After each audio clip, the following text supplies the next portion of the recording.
जगातल्या प्रत्येक आईला वाटतं की आपल्या मुलाचा डबा पौष्टिक असावा, लगेच तयार व्हावा, पण तरी पण त्यात इनो, सोडा, मैदा, ब्रेड असं काहीच नसावं।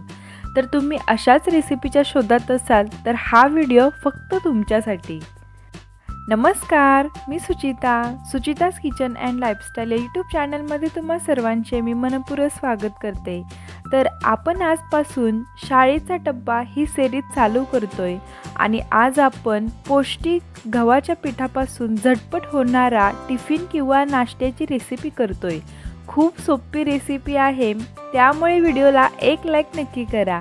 चला तर मग लगेच रेसिपी सुरू करूयात। सुरुवातीला एका बाउलमध्ये 1 कप गव्हाचे पीठ घेऊ। एवढ्या प्रमाणात 6 घावणे तयार होतात। आणि 1 कच्चा बटाट्याची साल काढून असा बघा बारीक खिसणीने खिसून घेतला। 1 कप गव्हाच्या पिठासाठी 1 बटाटा पुरेसा होतो। अर्धा चम्मच लाल मिर्च पावडर, अर्धा चम्मच गरम मसाला, पाव चम्मच हळद आणि अर्धा चम्मच मीठ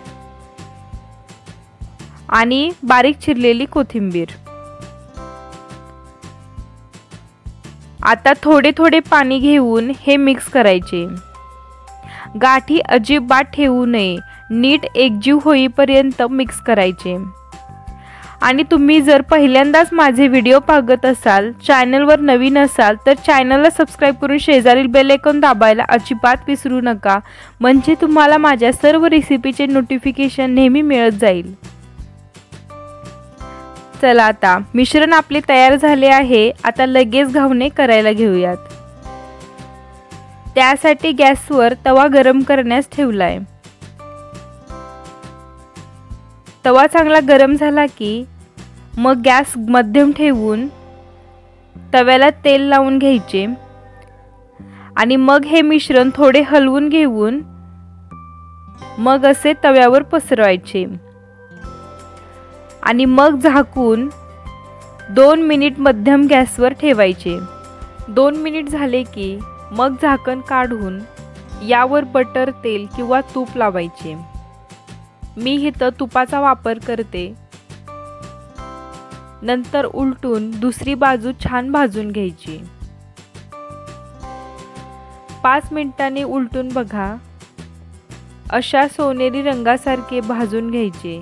बघा आता घावणे आपले तयार झाले आहे। प्लेटमध्ये काढून घेऊ।